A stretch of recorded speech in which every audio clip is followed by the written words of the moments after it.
Shalom adik-adik GP yang terkasih, selamat berjumpa kembali dalam ibadah Pelkat GPIB GBN Mumbai, yang mana pada saat ini kembali akan kita lakukan secara daring di rumah kita masing-masing. Bacaan kita pada saat ini itu berdasarkan Sabda Bidang Pemuda atau SBP, diambil dari Perjanjian Lama, yaitu kitab Yeskiel. Sebelum kita membaca dan merenungkannya, kita akan memulai dengan bersatu dulu sejenak.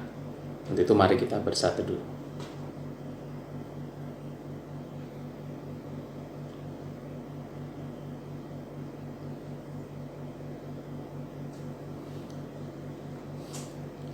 Baik adik-adik, di awal kita akan bernyanyi terlebih dahulu, di mana nyanyian kita itu diambil dari Kidung Jemaat nomor 46, Besarkan Nama Tuhan, bait yang pertama.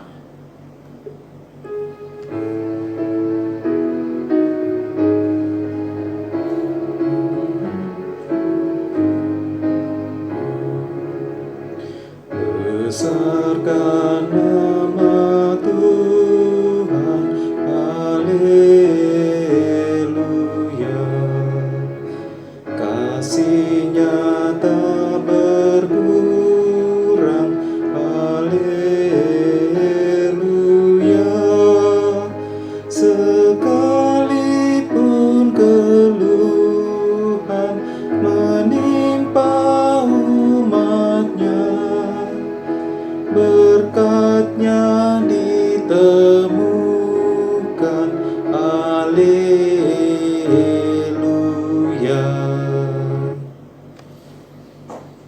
Baik adik-adik, sebelum kita membaca firman Tuhan, kita buka dari kitab Yeskiel pasal 11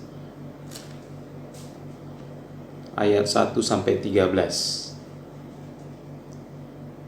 Sebelum kita membacanya, mari kita berdoa. Mari berdoa. Bapa kami yang di surga, Bapa kami yang baik, segala puji syukur kami panjatkan kepadamu atas kebaikan-Mu, atas berkat-Mu di dalam kehidupan kami, terutama di dalam penyertaan Engkau dalam segala kegiatan kami di hari ini.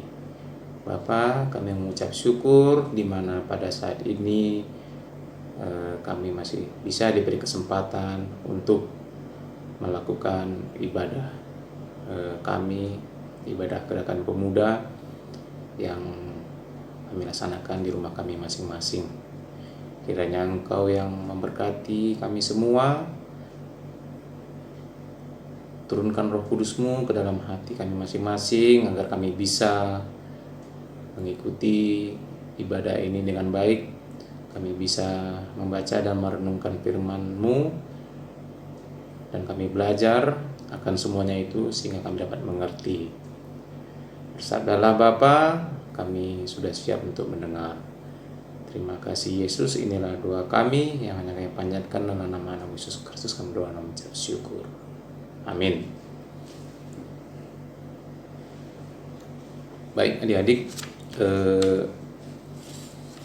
kitab Yeskiel pasal 11 ayat 1 sampai 13 saya akan membacakan untuk kita semua, di mana perikop bacaan ini diberi judul Pemimpin-pemimpin Israel dihukum. Lalu roh itu mengangkat aku dan membawa aku ke pintu gerbang timur dari rumah Tuhan, pintu yang menghadap ke sebelah timur. Lihat, di dalam pintu gerbang itu ada 25 orang, dan di antara mereka kulihat Yazania bin Azur dan Pelaca bin Benaya, yaitu pemimpin-pemimpin bangsa. Firman-Nya kepadaku, hai anak manusia, inilah orang-orang yang merancang kedurjanaan dan menaburkan nasihat jahat di kota ini, yang mengatakan, bukankah belum lama berselang rumah-rumah kita dibangun kembali? Kota inilah periuk dan kita dagingnya. Oleh sebab itu, bernubuatlah melawan mereka. Bernubuatlah, hai anak manusia. Maka roh Tuhan meliputi aku dan Tuhan berfirman kepadaku, katakanlah, beginilah firman Tuhan. Kamu berkata-kata begini, hai kaum Israel, dan aku tahu apa yang timbul dalam hatimu. Orang-orang yang kamu bunuh di kota ini bertambah banyak, dan kamu penuhi jalan-jalannya dengan mereka. Oleh sebab ini, beginilah firman Tuhan Allah. Orang-orang yang kamu bunuh di kota ini, merekalah dagingnya, dan kota inilah periuk. Tetapi kamu akan kugiring keluar dari dalamnya. Kamu takut kepada pedang, tetapi aku akan mendatangkan pedang atasmu. Demikianlah firman Tuhan Allah. Aku akan menggiring kamu keluar dari dalamnya dan menyerahkan kamu di tangan orang-orang asing dan menjatuhkan hukuman-hukuman kepadamu. Kamu akan berbahan karena pedang, dan di tanah Israel aku akan menghukum kamu, dan kamu akan mengetahui bahwa akulah Tuhan. Kota ini tidak akan menjadi periuk bagimu, ataupun kamu seakan-akan daging di dalamnya. Di tanah Israel aku akan menghukum kamu, dan kamu akan mengetahui bahwa akulah Tuhan, karena kelakuanmu tidak selaras dengan ketetapan-ketetapanku, dan peraturan-peraturanku tidak kamu lakukan. Bahkan engkau melakukan peraturan-peraturan bangsa-bangsa yang di sekitarmu. Maka sedang aku bernubuat, matilah Pelaca bin Benaya. Lalu aku sujud dan berseru dengan suara nyaring. Kataku, aduh Tuhan Allah, apakah engkau menghabiskan sisa Israel? Demikian jauh firman Tuhan. Berbahagialah kita yang tidak hanya mendengar tapi mau melakukannya dalam kehidupan kita setiap hari.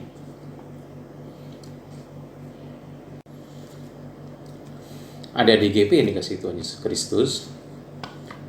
Kitab Yeskiel ini merupakan salah satu kitab yang unik dalam Perjanjian Lama. Kitab Yeskiel banyak menggunakan gambaran dan bahasa yang bersifat eskatologis atau bersifat nubuat untuk hal-hal di masa yang akan datang. Nubuat itu bisa dibilang adalah pesan dari Tuhan Allah. Dan dalam menyampaikan pesan, Allah bisa menggunakan beberapa cara, seperti tulisan. Itu contohnya Allah memberikan 10 perintah kepada Musa melalui tulisan. Lalu Allah juga bisa memberi pesan melalui malaikat. Itu juga terjadi pada Musa. Dan Allah juga bisa memberi pesan melalui penglihatan. Nah, di awal perikop bacaan kita ini, di ayat pertama, di situ bisa kita lihat kalau Nabi Yeskiel mendapatkan penglihatan dari Allah. Nabi Yeskiel dibawa dalam penglihatan ke pintu gerbang timur dari bait Allah oleh Roh. Dan di ayat 4 di situ Yeskiel mengucapkan nubuatan atas kehendak Allah untuk melawan pemimpin-pemimpin yang telah menyimpang dari ketetapan-ketetapan Allah. Di bacaan ini kita lihat ya memang Allah sangat marah kepada pemimpin bangsa Yehuda yang berada di Yerusalem. Kenapa demikian adik-adik? Kalau kita baca memang di saat masa-masa pembuangan bangsa Yehuda tersebut terpecah. Jadi sebagian ada ditempatkan di wilayah pembuangan, yaitu dibawa ke Babel, dan sebagian lagi ada masih tetap tinggal di wilayah Yerusalem. Nah, Allah marah kepada para pemimpin yang berada di Yerusalem karena mereka menganggap orang-orang yang berada di dalam kota Yerusalem tersebut adalah orang-orang yang tidak kena penghukuman dari Allah. Jadi dengan kata lain, ya yang di Yerusalem ini menganggap mereka, ya saudara mereka sendiri, yang dibuang di kota lain, di Babel, itu adalah orang yang terkena hukuman dari Allah. Bahkan analogi yang mereka buat, ini pemimpin yang berada di Yerusalem, itu mengatakan bahwa kota Yerusalem sebagai periuk yang melindungi daging. Daging di sini adalah orang-orang yang berada di Yerusalem. Tapi ya Allah memang akan menghukum mereka semua. Bahkan kalau kita lihat di ayat terakhir itu, ayat 13, ketika Yeskel sedang bernubuat, salah satu pemimpinnya yaitu Pelaca bin Benaya itu jatuh mati tersungkur. Jadi ya tetap, kalau memang Allah memang akan menghukum, dia akan menghukum bangsa Yehuda ini. Nah, kalau dari SBP itu tema yang diangkat adalah Homo homini lupus versus Homo homini socius. Mungkin di antara kita adik-adik sudah pernah mendengar kata Homo homini lupus. Homo homini lupus itu merupakan bahasa Latin yang artinya manusia adalah serigala bagi sesamanya. Lupus itu kalau saya waktu belajar bahasa biologi waktu SMA dulu, ya memang artinya serigala, itu bahasa Latinnya. Jadi ungkapan Homo homini lupus ini itu dipopulerkan oleh Thomas Hobbes. Itu seorang filsuf dari Inggris yang mana dia hendak menggambarkan situasi masyarakat pada waktu itu. Jadi itu sekitar abad 17, di mana pada saat itu terjadi peperangan dan juga persaingan antar individu yang begitu mencolok. Nah, adik-adik, di sini serigala yang dimaksud itu bukanlah manusia yang dapat berubah menjadi serigala seperti werewolf. Kalau zaman saya kuliah dulu tuh film yang bertema werewolf tuh lagi in-innya. Bahkan ada film yang waktu itu jadi box office ya, yang diangkat dari novel karya Stephen Meyer yang berjudul Twilight. Di situ ada sosok peran yaitu Jacob Black yang bisa berubah menjadi serigala, manusia serigala. Atau mungkin ada cerita fiktif yang disinetronkan itu, yang mungkin ada yang suka nonton ya. Kalau saya sih memang nggak nonton pun, yaitu Ganteng-Ganteng Serigala. Nah, jadi serigala yang di sini bukan itu maksudnya. Jadi manusia adalah serigala bagi sesamanya itu adalah sebuah frasa, di mana itu dapat diartikan kalau manusia itu bisa dengan mudah memangsa sesamanya. Ya, kita tahu kan kalau serigala itu adalah hewan buas. Memang kalau di Indonesia ini setahu saya tidak ada. Dan saya ada baca katanya sih, konon serigala ini adalah hewan yang sangat susah untuk dijinakkan. Jadi serigala ini memiliki sifat yang tidak segan, dia saling membunuh satu dengan yang lainnya demi memperebutkan wilayah kekuasaan maupun makanan. Jadi kalau manusia adalah serigala bagi sesamanya, itu bisa dibilang adalah lebih kepada sifat manusia itu sendiri, yang mana suatu waktu dia bisa menjadi pemangsa bagi sesamanya. Siapapun bisa menjadi musuh. Manusia yang satu bisa memakan atau mengorbankan manusia yang lain demi tujuan yang ingin dicapai.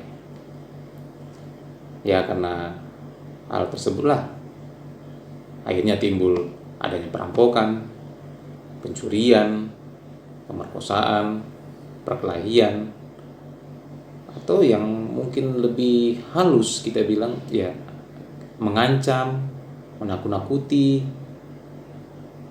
memperdaya, mendengki, atau apa itu persekusi, atau yang lagi ngetren juga itu bullying, ya kan? Nah, itu adalah salah satu contoh yang menunjukkan kita ini bisa memangsa sesama kita di dalam kehidupan kita sehari-hari, ya dalam persekutuan iman juga bisa, dalam kehidupan bergereja, di dalam sekolah, di dalam pekerjaan, hal itu bisa terjadi. Nah, lawan dari homo homini lupus itu adalah homo homini socius. Itu artinya manusia adalah rekan atau teman bagi sesamanya. Di sini digambarkan manusia kepada sesamanya itu memiliki sifat saling mengasihi, saling menghargai, saling support, saling membantu untuk mencapai tujuan bersama. Bisa dikatakan ya manusia itu membutuhkan orang lain di dalam hidupnya, socius. Nah, ada di GP, ada cerita di Perjanjian Baru, itu di Lukas 10 kalau saya nggak salah, itu mengenai Tuhan Yesus yang bercerita kepada ahli Taurat, di mana ahli Taurat itu mungkin dia mencobai ya, dia menanyakan bahwa itu di ayat 29, siapakah sesamaku manusia itu Tuhan. Jadi Tuhan Yesus menceritakan, mungkin ya adik-adik pernah dengar cerita bagaimana ada seorang yang turun dari kota Yerusalem menuju Yeriko. Memang Yeriko ini dia di bawah, dalam arti Yeriko ini kan dekat Laut Mati. Laut Mati itu memiliki ketinggian datarannya itu 400 meter di bawah laut. Jadi makanya laut paling rendah di dunia itu adalah Laut Mati. Jadi Yesus menceritakan ketika orang ini turun dari Yerusalem menuju kota Yeriko, dia dirampok, terus oleh penyamun dipukuli sampai luka-luka, bahkan dikatakan luka berat. Lalu Yesus menceritakan ada 3 orang yang melewati. Pertama, sosok yang diceritakan Yesus yang melewati adalah seorang imam. Si imam ini ketika dia melewati, dia melihat orang yang dirampok itu, dia menghindar, dia tidak membantu, tidak menolong. Terus yang kedua, orang yang lewat adalah seorang Lewi, pun sama, dia melihat tapi dia tidak membantu, dia malah menghindar ke seberang jalan dan terus meninggalkan. Lalu orang ketiga adalah orang Samaria. Nah, orang Samaria ini dia melihat dan dia terenyuh, lalu dia membantu. Bahkan tidak hanya dia membantu membersihkan luka-luka, malah dia mengobatinya dan membawa ke penginapan. Jadi dia merawat 1 malam sampai ya dia juga ketika meninggalkan dia memberi pesan kepada yang punya penginapan itu untuk memberi obat-obat kepada orang tersebut. Nah, 3 sosok yang digambarkan Yesus ini itu merupakan 2 yang pertama, seorang imam dan orang Lewi, itu adalah sosok yang sangat dihormati di bangsa Israel, karena mereka adalah yang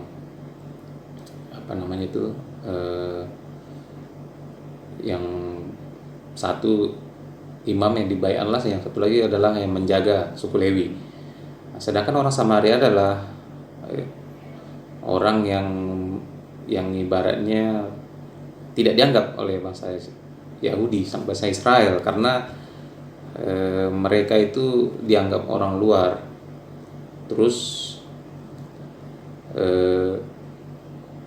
orang Samaria ini dia menyembah dewa-dewa gitu. Jadi memang bangsa Israel ini itu bangsa yang sangat eksklusif. Jadi mereka sering kalau saya bilang, mereka termasuk bangsa yang tinggi ininya. Jadi Yesus ini mau menggambarkan ya bahwa ya orang yang mengasihi sesamanya ya seperti yang kita ketahui ya, kasihlah Tuhan Allahmu dan juga kasihlah sesamamu. Ya, itu yang mau digambarkan di sini, bahwa ya tidak ada perbedaan ketika kita akan mengasihi sesama kita. Nah, adik-adik, kebenaran pada hari ini adalah hari ulang tahun GPIB yang ke-72. Jadi GPIB ini itu terdiri dari banyak jemaat. Kalau saya nggak salah ada 322 jemaat. Dari barat itu dari Sabang sampai ke timur itu di Babau, Sulawesi Tenggara. Jadi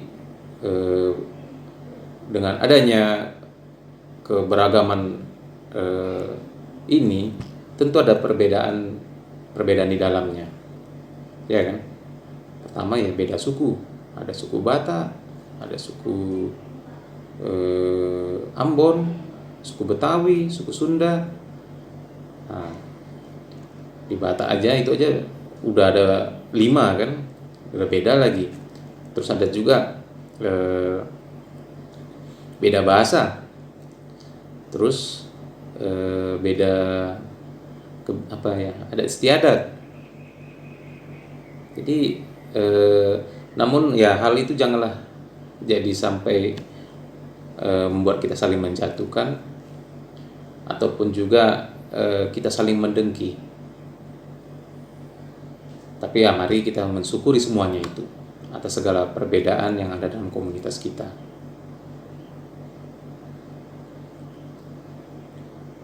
Jadi adik-adik, kita harus ingat bahwa bukan homo homini lupus yang kita mau, melainkan adalah homo homini susius, yaitu manusia yang saling menghargai. Amin.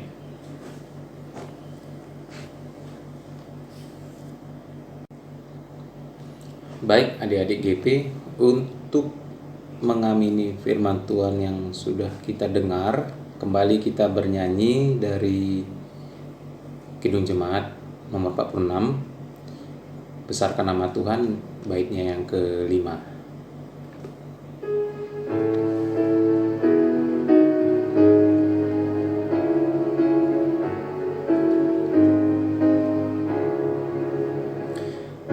Besarkan nama Tuhan, haleluya.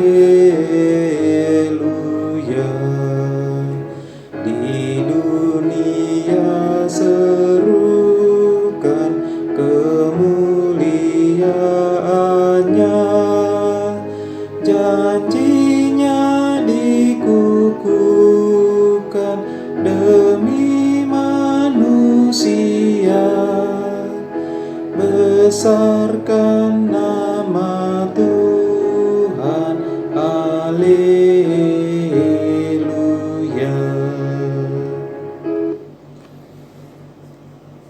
Baik adik-adik, sebelum kita menutup, mari kita berdoa.